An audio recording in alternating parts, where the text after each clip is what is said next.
안녕하세요. 썰밤 청취자 여러분 반갑습니다. 오늘도 재밌는 이야기로 함께 해볼게요. 끝까지 함께 해주세요.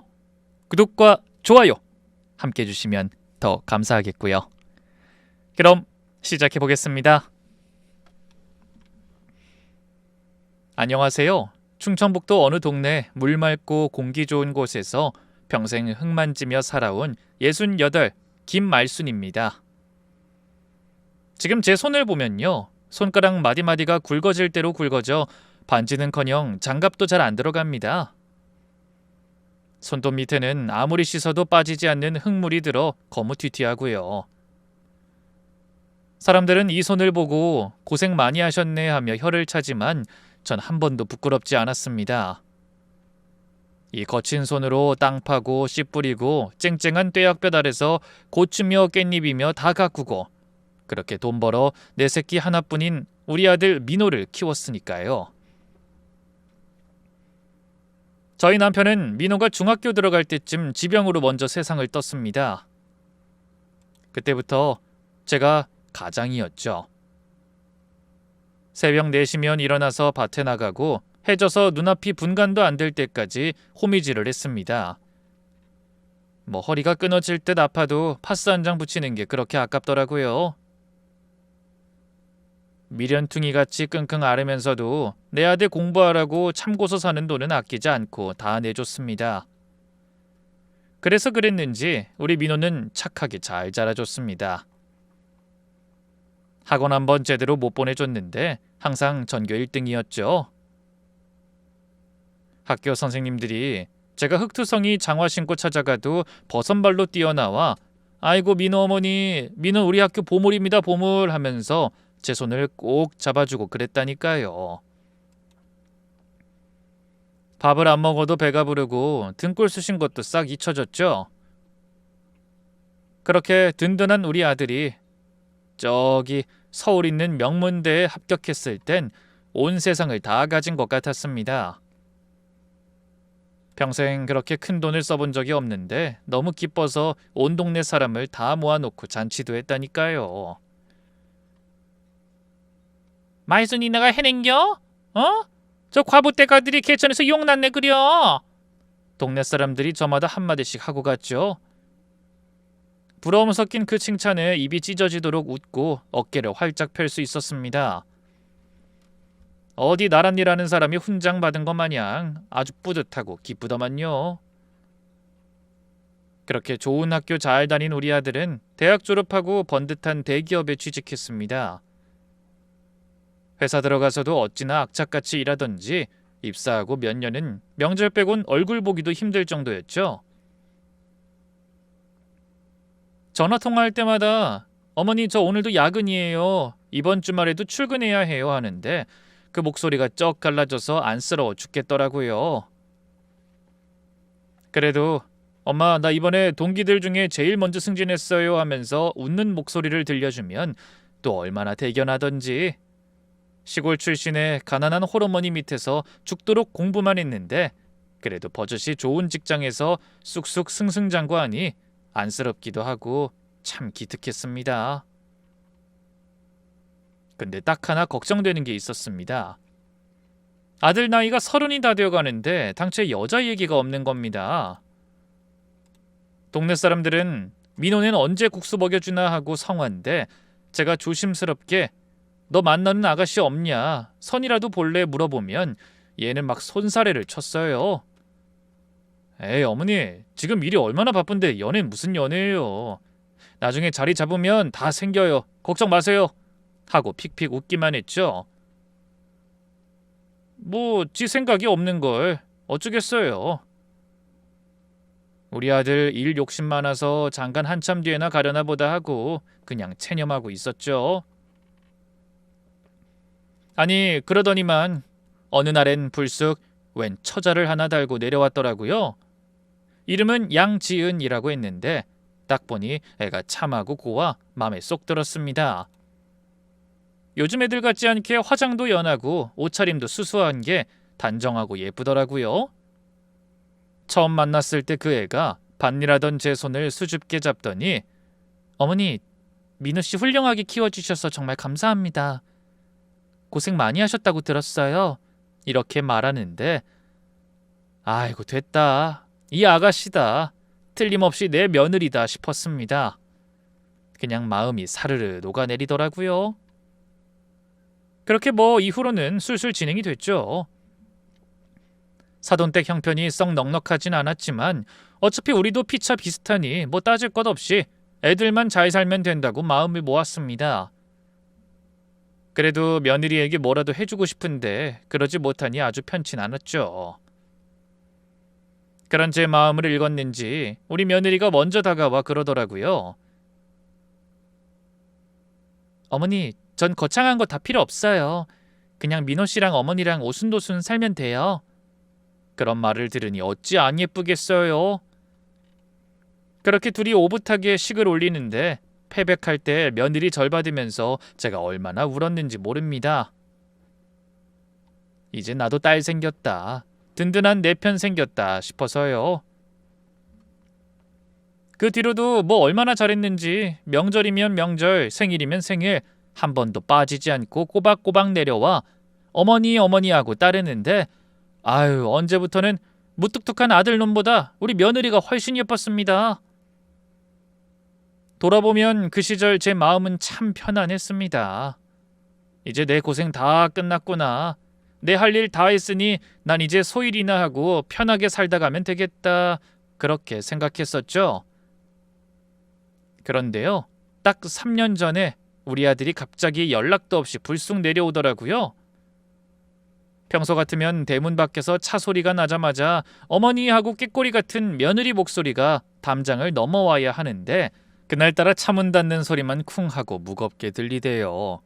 이거 뭔가 이상하다 싶었는데 아들 녀석이 혼자 어깨를 축 늘어뜨리고 터덜터덜 마당으로 들어왔어요.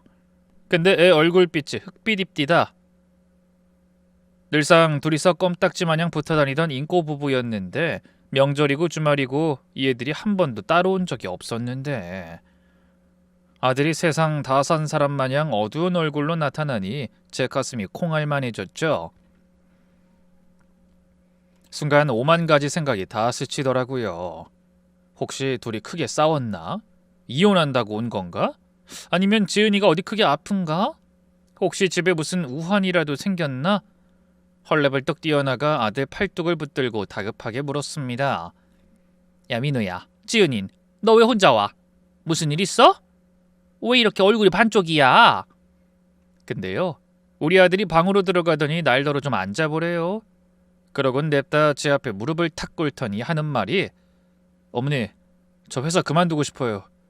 남 밑에서 눈치 보면서 하는 거 더 이상 못하겠어요. 제 사업하고 싶어요. 하는 겁니다. 아이고 가슴이 막 철렁하더라고요. 아니 꼬박꼬박 월급 나오는 직장이 최고지 무슨 사업이냐고 뜯어 말렸죠. 근데 이미 애가 뭐에 단단히 씌었는지 눈은 벌써 홀린 듯이 번들번들하대요. 그것도 그냥 사업이 아니고 요식업을 한다는 겁니다. 아니 해본 적도 없는 녀석이 무슨 재주로 식당을 한다고. 아무리 생각해도 걱정이 돼서 얘 민호야, 근데 이 엄청난 일을 네 처는 아냐? 지은이가 너 멀쩡한 대기업 때려치우고 음식 장사하는 걸 좋다고 하디? 난 도통 믿기지가 않는다. 라고 했습니다. 그랬더니 아들놈이 아주 기다렸다는 듯이 대답하더라고요. 아이 그럼 당연하죠. 걘 내 말이라면 다 듣잖아요. 지은이가 한번 해보라고 자기가 더 적극적으로 밀어줬다니까. 자기도 다니던 회사 정리하고 도와주겠대.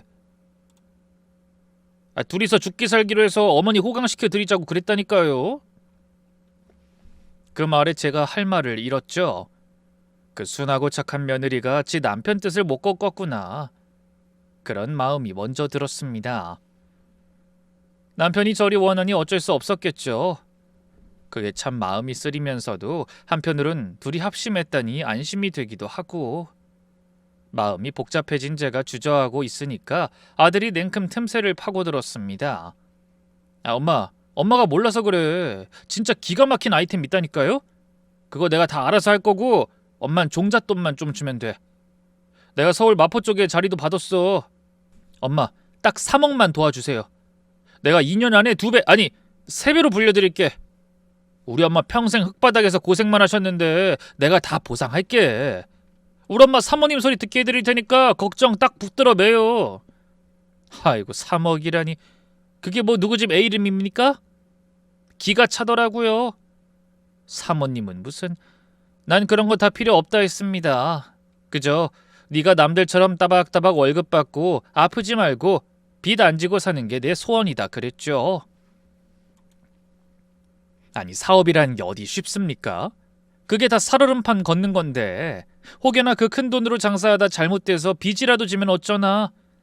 내 아들 기껏 끼고 신용불량자라도 되면 어쩌나. 엄만 돈방석 앉는 것보다 네가 다칠까봐 그게 더 무섭다. 온갖 소리를 다 했습니다. 그런데도 우리 아들은 끝까지 쇠고집을 안 꺾었어요.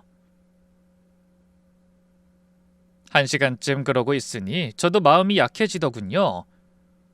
자식이 눈물로 호소하는데 딱 한 번만 기회를 달라는데 어떤 부모가 그걸 외면하겠어요? 결국 제가 노후 자금으로 묶어둔 적금을 다 깼습니다.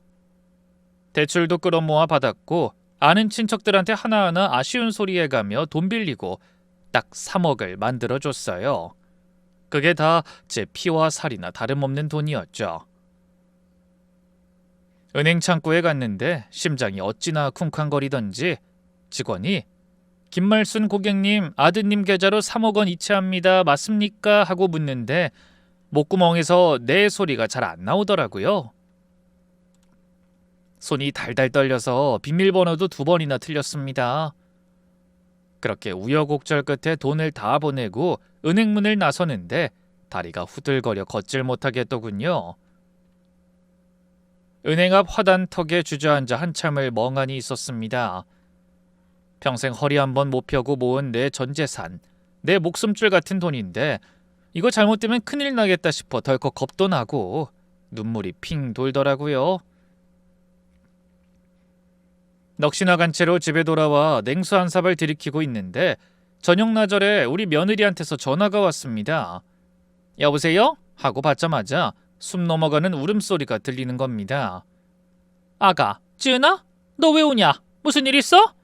제가 놀라서 물으니까 며느리가 목이 메어 말을 잇지 못하더라고요. 어머니 입금된 거 확인했어요. 제가 진짜 면목이 없어서.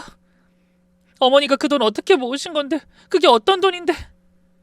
제가 못나서 어머니 노후자금까지 헐기하고. 아휴, 정작 우리 아들은 고맙다 말 한마디 안 하는데 며느리가 얼마나 서럽게 우는지 듣는 제 가슴이 다 미어집디다. 오히려 제가 달랬죠. 아니다, 울지 마라. 내 새끼들 잘 살게 해주는 건데 아까울 게 뭐 있냐. 난 너만 믿으니까 우리 지은이가 민호 잘 챙겨서 보란듯이 성공하면 그게 효도지. 그랬더니 며느리가 또 코맹맹이 소리로 답하더군요. 어머니 죄송해요. 저희가 더 열심히 해서 꼭 효도할게요. 민호씨 제가 옆에서 잘 도울게요. 식당 일 힘들겠지만 저 몸 안 사리고 할게요. 그렇게 아들 부부는 본격적으로 사업을 시작했습니다. 처음 1년은 연락도 자주 오고 장사가 잘 된다는 소식도 들려주더라고요. 엄마, 오늘 매출 역대 최고예요. 아니, 사람들이 맛집이라고 줄 서서 먹어요. 전화기 너머로 들려오는 아들 목소리에 저도 헛배가 막 불렀죠. 그래, 내 선택이 틀리지 않았다. 잘했다 싶어서 안심했습니다. 시간이 쏜살같이 흘러 2년 차에 접어들었더니 아들이 제법 돈을 쥐었는지 이제 가게를 확장했다고 하더군요. 장사가 워낙 잘 돼서 그렇다니 제가 더 바랄 게 없어 참 기뻤습니다. 근데요, 딱 2년 반쯤 되었을 때부터 슬슬 아들 내외 연락이 뜸해지더라고요. 한참 자리 잡느라 바빠서 그러려니 했습니다. 식당 일이 오죽 고됩니까? 며느리한테 전화를 해도 잘 받지 않는 게 영 마음에 걸렸지만 장사가 너무 잘 돼서 피곤한가 보다 하고 넘겼죠. 그러던 어느 날에 그날따라 제가 생전 안 하던 짓을 했어요. 밭에서 딴 청양고추가 어찌나 실하기 여물었는지 보니까 딱 며느리 생각이 나더군요. 매운 거 좋아하는 우리 며느리가 이거 넣고 멸치볶음 해주면 참 좋아했는데 그래서 집에서 막 이것저것 챙겨서 만들고 택배로 붙이려고 상자를 찾는데 문득 그런 생각이 들더라고요.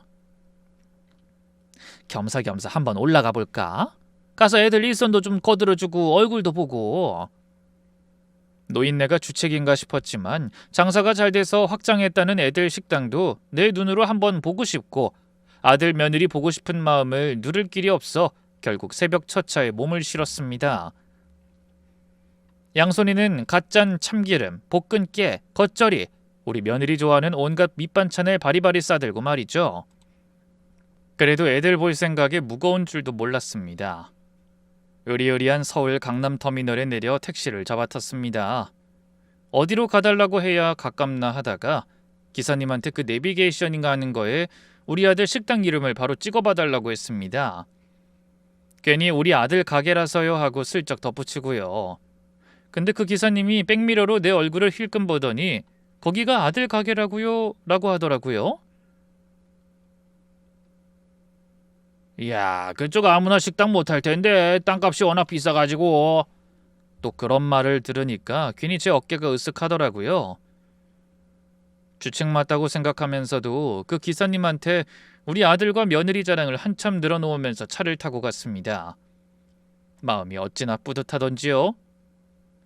그렇게 가게 앞에 딱 도착했을 때 이야, 제 입이 딱 벌어졌습니다. 개업식 때 사진으로 본 그 가게가 아니더라고요. 땅값이 억소리가 난다는 곳에서 규모가 2배는 커지고 간판도 번쩍번쩍한 게 대단해 보였습니다. 점심시간이 훌쩍 지난 오후 2시였는데도 가게 안이 북적거렸으니까요. 세상에, 우리 아들 정말 성공했구나 싶었습니다. 괜히 또 사장 엄마가 촌사람처럼 보일까 싶어서 얼른 옷매무새도 다듬고 무거운 보따리도 고쳐들고 조심조심 가게로 들어갔습니다.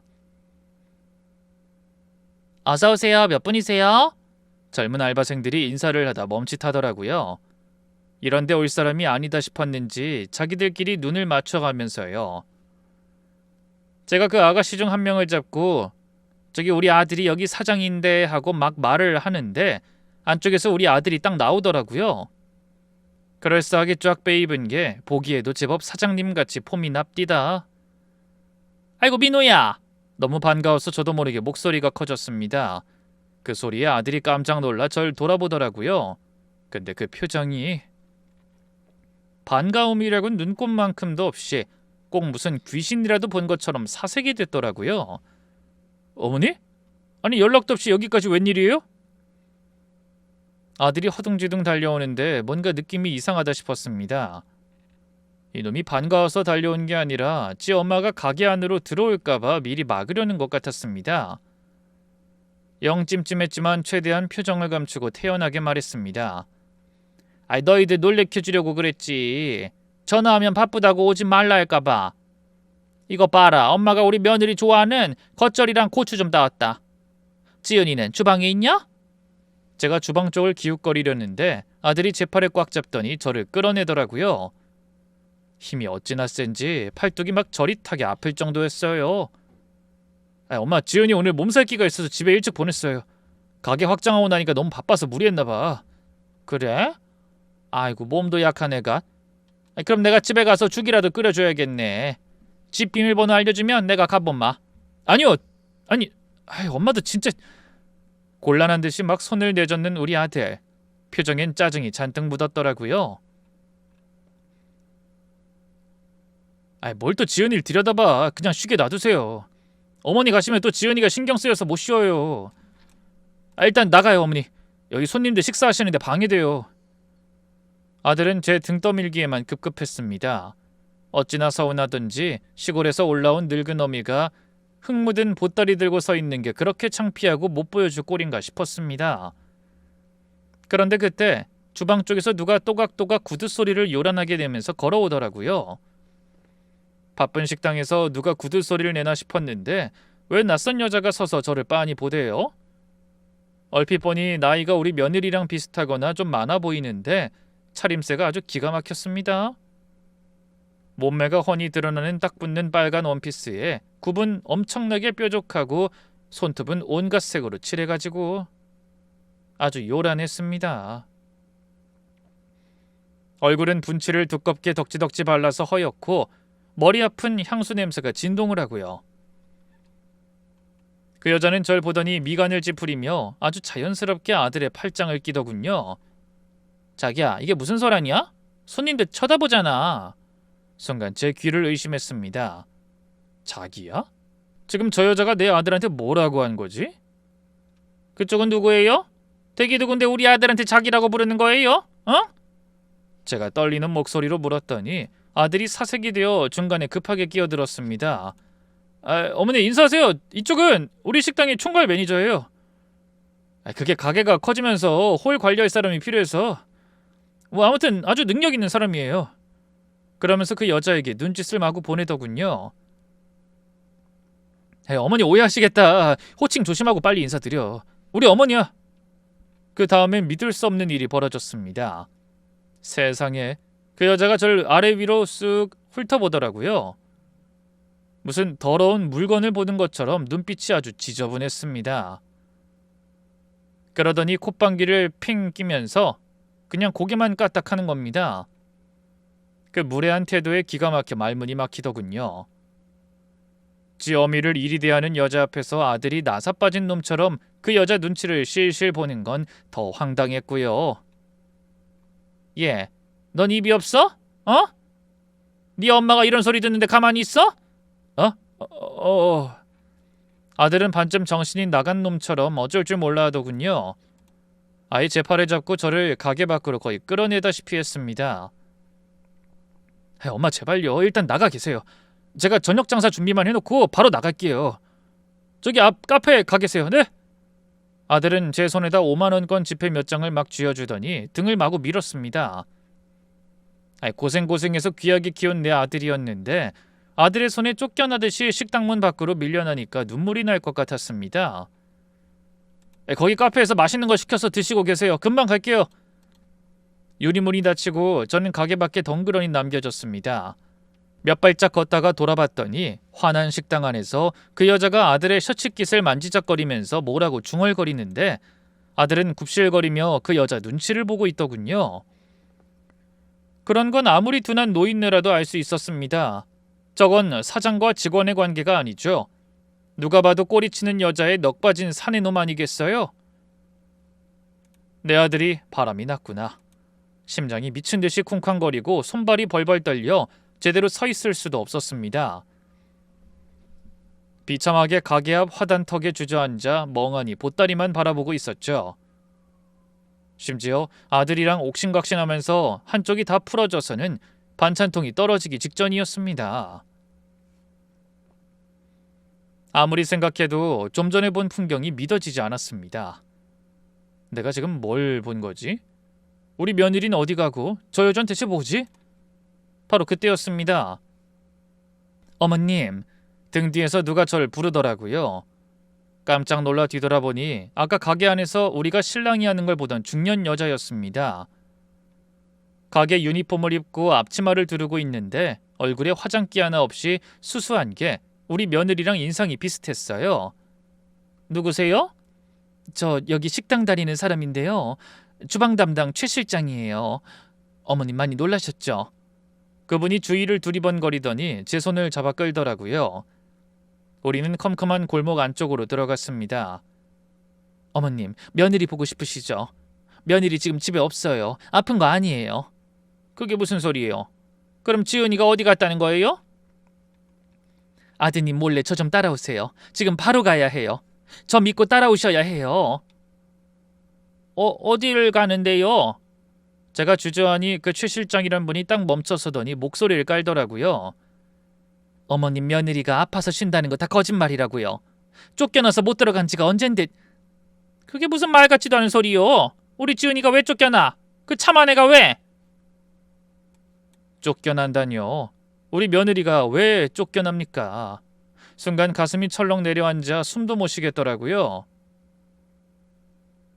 머리로 생각하고 자시고 할 겨를도 없이 그냥 몸이 먼저 움직이더군요. 어디로 가면 됩니까?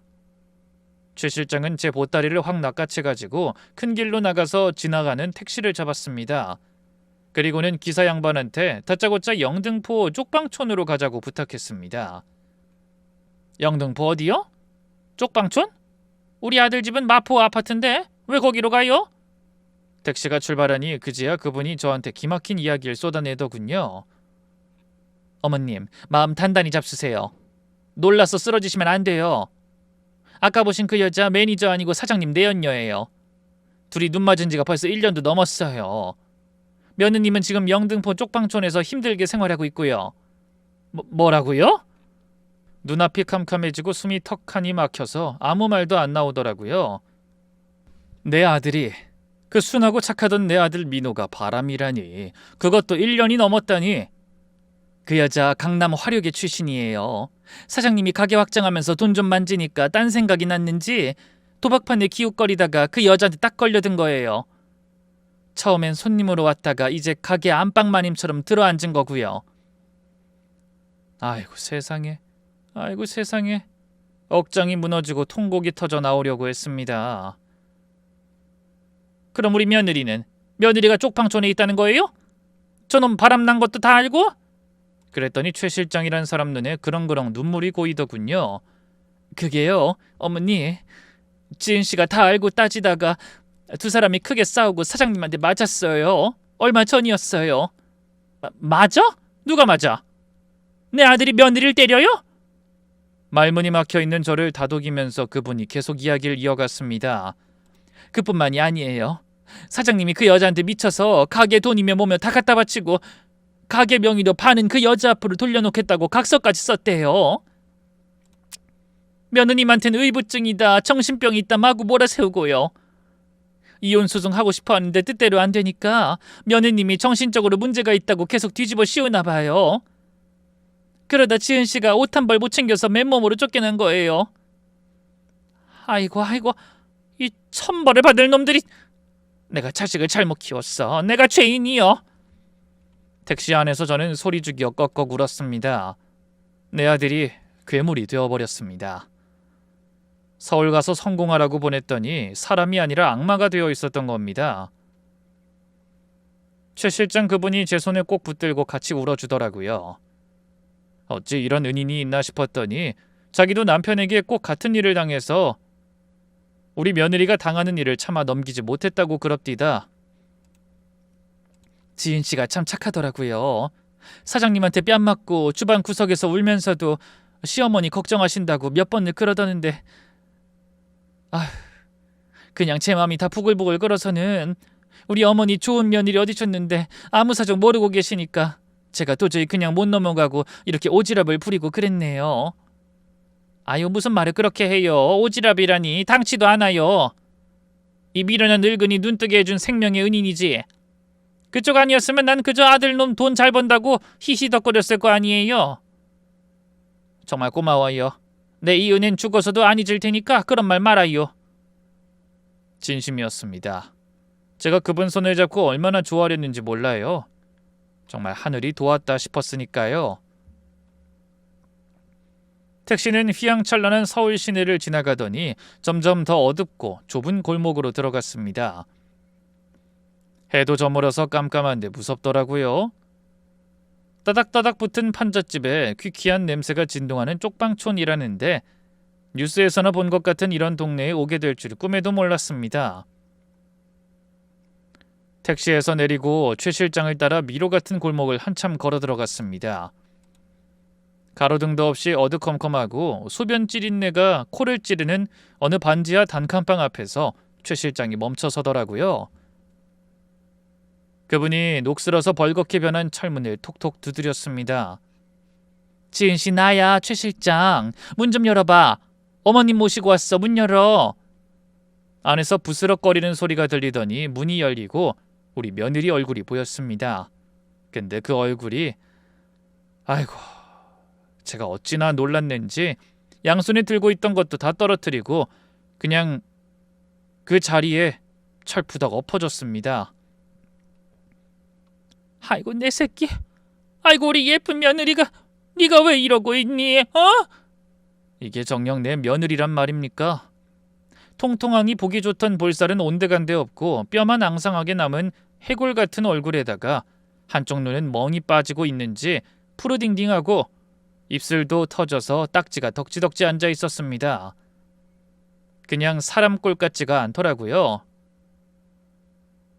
며느린 절 보자마자 귀신이라도 본 듯 사색이 되어 문 뒤로 몸을 숨기려 했습니다. 어머니 죄송해요. 제가 못나서 민우 씨 못 잡아줘서 죄송해요.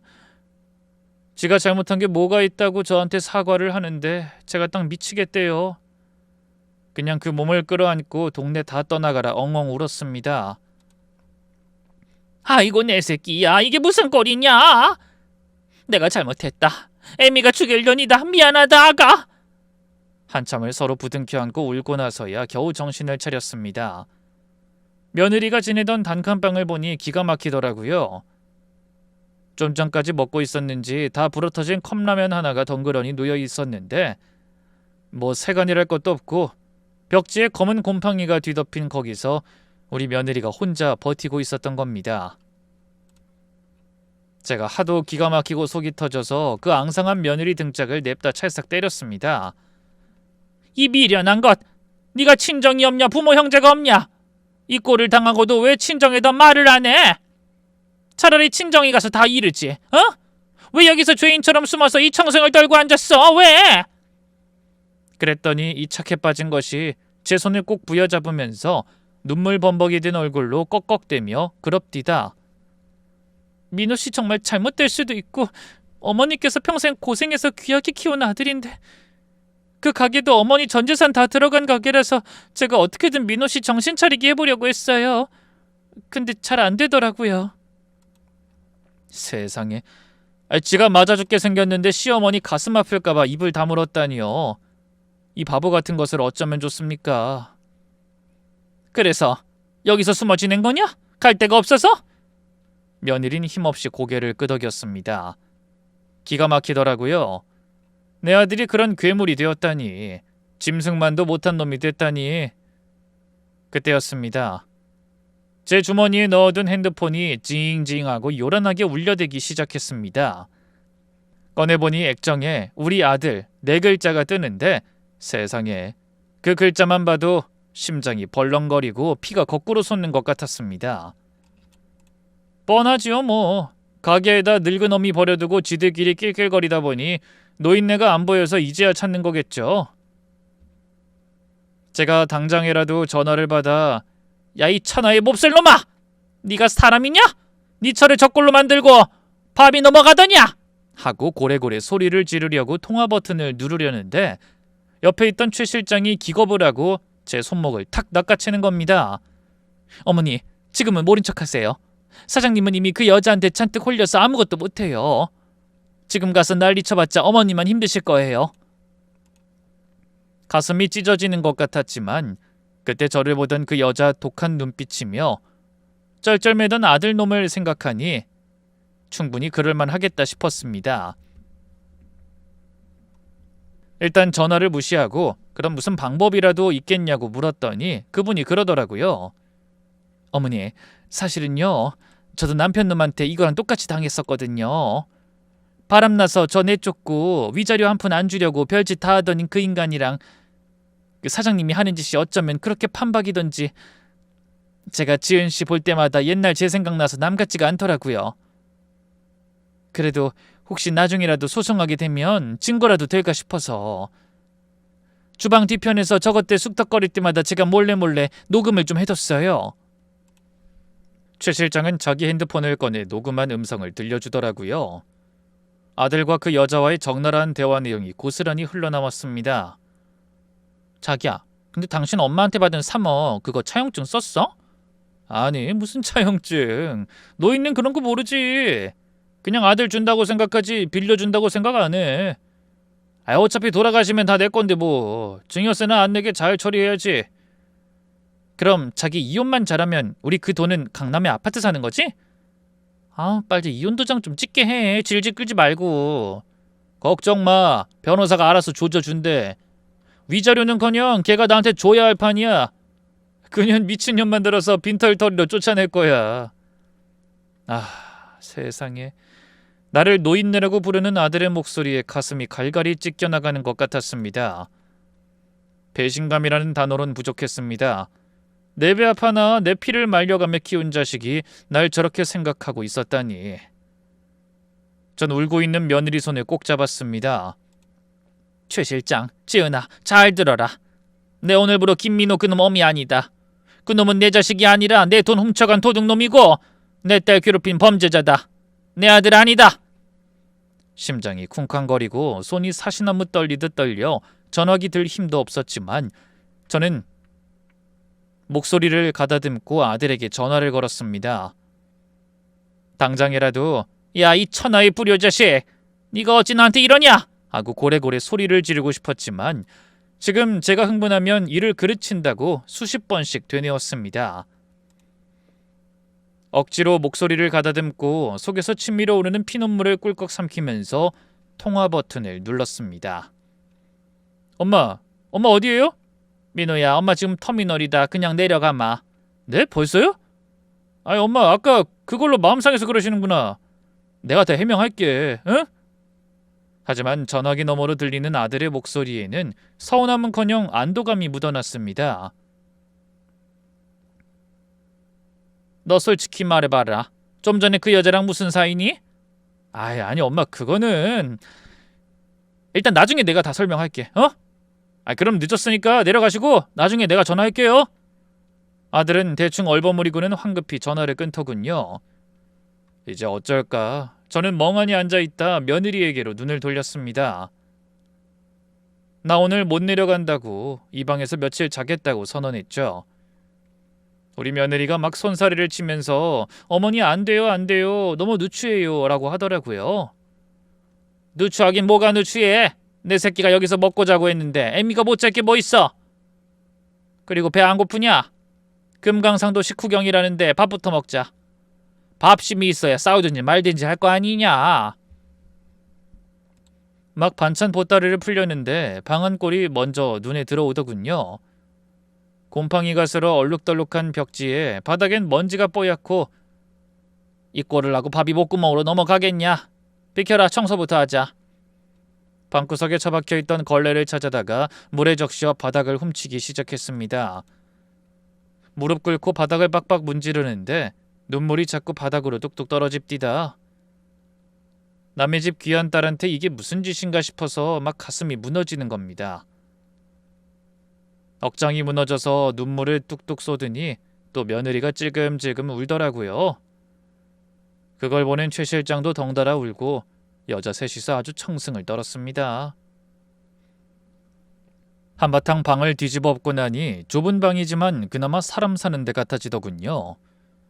방 한가운데 신문지 두어 장 쫙 깔았습니다. 상이 없으니 바닥에다 놓고 먹어야죠. 자, 밥 먹자. 엄마가 새벽부터 일어나서 겉절이 무치고 깻잎 찌고 장조림도 해왔어. 우리 지은이 좋아하는 거 다 해왔다. 보따리를 푸는데 고소한 참기름 냄새가 퀴퀴한 곰팡이 냄새를 덮어버리더군요. 최 실장이 햇반을 사오고 싸온 반찬들을 신문지 위로 주르륵 펼쳐놨습니다. 뭐가 더 있나 싶어 요만한 냉장고를 열어보니까 멸치볶음이며 진미채 같은 게 들어있더라고요. 이건 뭐냐고 했더니 최 실장님이 쑥스럽게 웃으면서 그래요. 자기가 혼자 사니까 반찬을 조금씩 나눴다고. 아이고 세상에 얼마나 고맙던지. 또 그분 손을 붙들고 고맙다고 복받을 거라고 몇 번을 인사했습니다. 그렇게 좁은 단칸방에 여자 셋이 머리를 맞대고 앉았습니다. 저는 겉절이를 손으로 쭉 찢어서 김이 모락모락 나는 밥 위에 척 걸쳐가지고 며느리 숟가락 위에 올려줬습니다. 자, 해라. 먹어. 이게 그냥 밥이 아니다. 힘이야, 힘. 이거 먹고 기운 차려서 보란듯이 갚아주자. 응? 어서 먹어. 며느리가 밥을 받아 먹는데 씹으면서 눈물을 줄줄 흘립디다. 밥알 반 눈물 반으로 밥을 삼키는 그 모습에 저도 또 울고 최 실장도 울고. 참 그날 저녁 눈물 젖은 법은 평생을 못 잊겠더라고요. 밥을 꾸역꾸역 밀어넣고 조촐하게 이부자리를 깔아 셋이 조르르 누워잤죠. 다음 날 아침이 밝았습니다. 며느린 그동안 마음고생 몸고생이 심했는지 세상 모르고 골아떨어져 있더라고요. 이불을 목까지 덮어주고 조용히 일어났습니다. 최 실장은 가게 나가봐야 한다고 새벽같이 일어나서 씻고 나가고 저도 주섬주섬 옷을 챙겨 입고 며느리 깰까봐 살금살금 문을 열고 밖으로 나왔습니다. 심호흡 한번 크게 하고 핸드폰을 꺼내 들었습니다. 손이 부들부들 떨리지만 이제부턴 내가 연기를 해야 한다. 내가 여기서 흔들리면 우리 지은이 못 살린다. 그렇게 마음을 다잡았죠. 전화번호부에서 우리 아들을 찾아 통화 버튼을 눌렀습니다. 어머니, 그래 어젠 잘 들어가셨어요? 식사는요? 성의 없이 묻긴 하는데 아들 눈 목소리에 짜증이 잔뜩 묻어 있더라고요. 어미 걱정이 아니라 혹시라도 귀찮게 할까봐 신경 쓰이는 그 말투. 그래 대충 요기했다. 근데 민호야, 어제 가게에서 본 그 여자, 구두 신은 무슨 매니저인가 뭔가 하는 그 여자 뭐 하는 사람이냐? 그리고 우리 지은이 대체 어디가 아픈 거냐? 아니 내가 밤새 곰곰이 생각해도 영 이상해서 그런다. 짐진 모르는 척 순진한 시골 노인네처럼 물어봤습니다. 그랬더니 잠시 조용하던 아들놈이 그때부터 거짓말을 막 하기 시작하더라고요. 어머니 사실은요. 제가 어머니 실망하실까봐 말 안 하려고 했는데 엄마, 지은이 남자 생겨서 집 나간 지 꽤 됐어요. 순간 제 머리 뚜껑이 확 열리는 것 같았습니다. 피가 거꾸로 솟는다는 게 이런 건가 싶더라고요. 방구석에서 곰팡내 맡으며 컵라면으로 끼니 때우는 애를 두고 바람이 나서 도망을 갔다니 이게 사람 새끼가 할 소리입니까? 당장 이 썩을 놈아 주둥이 닥치지 못해! 하고 소리를 지르고 싶었지만 꼭 참았습니다. 지은이가 바람이 나? 걔가 그럴 애가 아닌데? 아니 저도 믿기 싫었죠. 근데 증거도 다 있어요.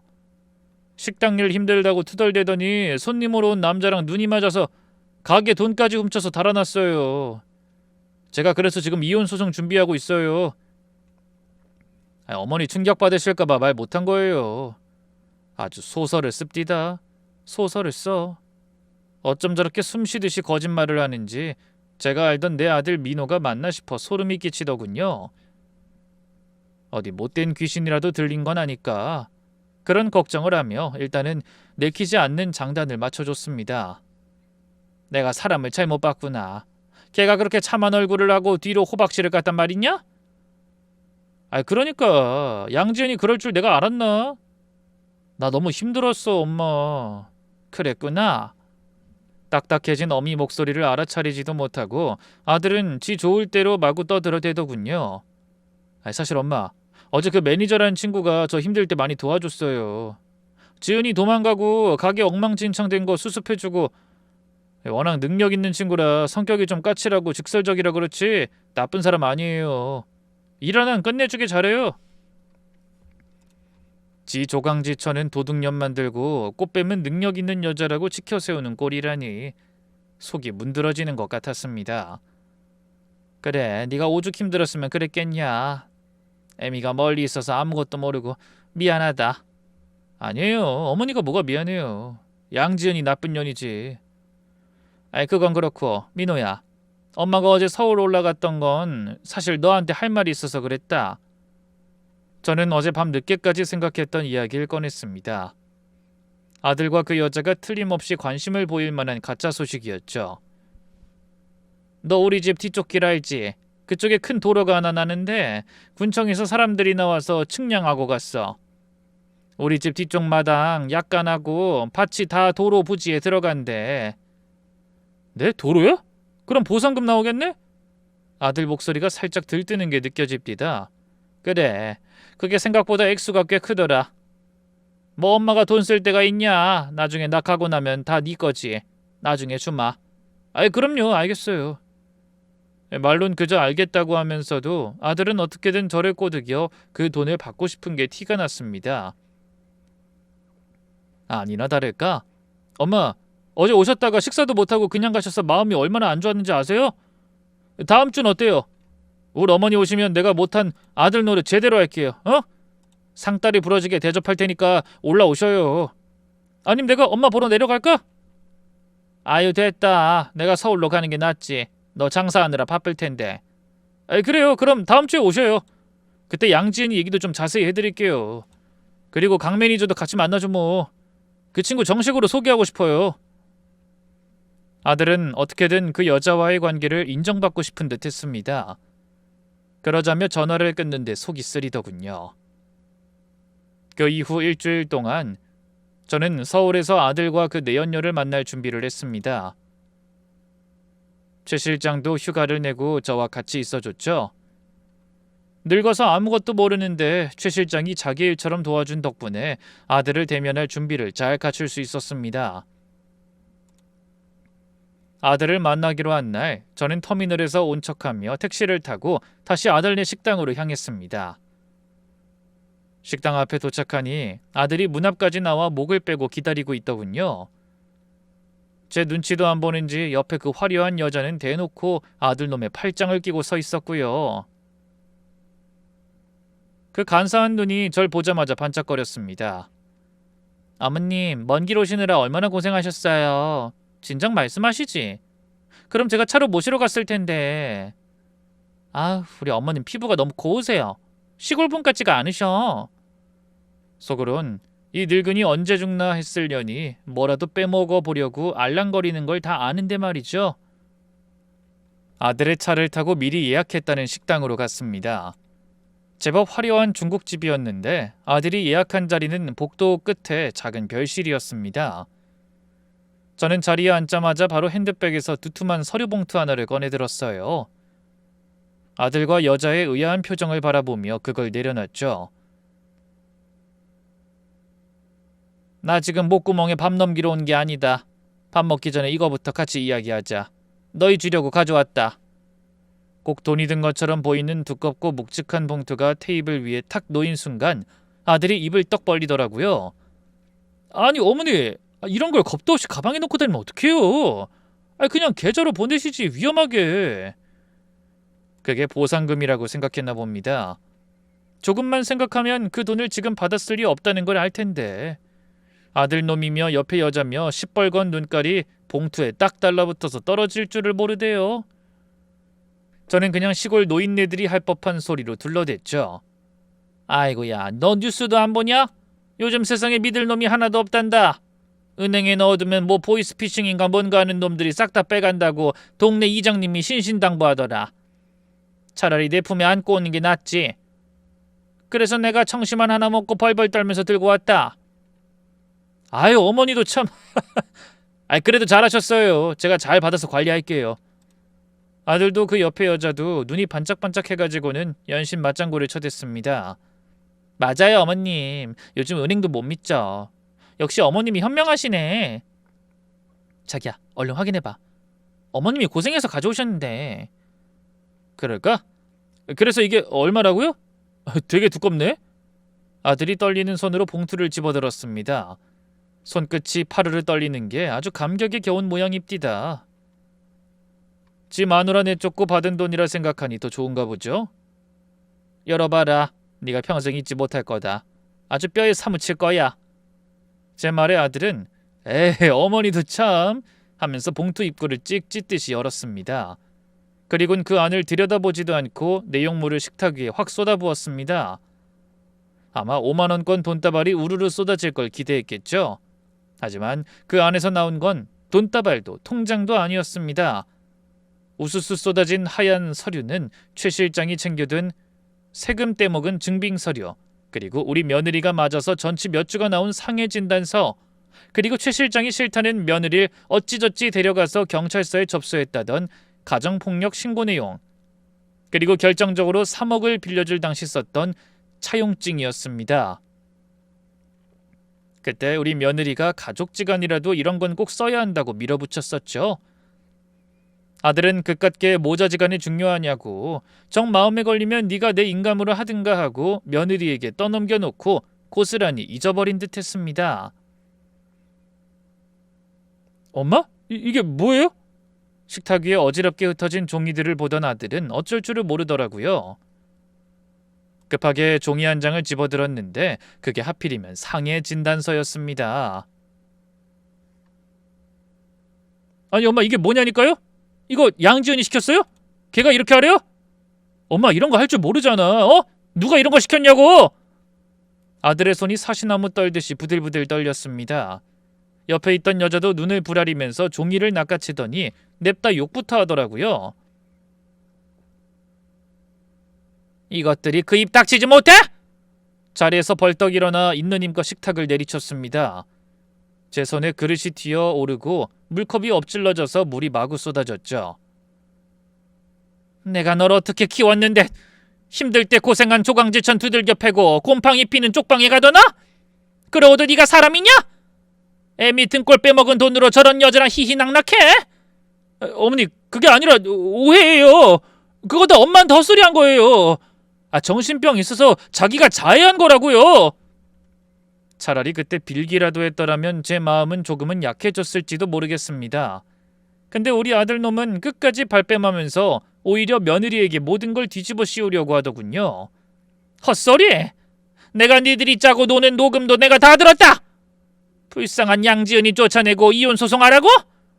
아니 그게 엄마 내 말 좀 들어봐요. 하지만 아들의 변명은 이어지지 못했습니다. 3억의 차용증을 발견한 그 여자가 곧장 아들을 닥달하기 시작하더라고요.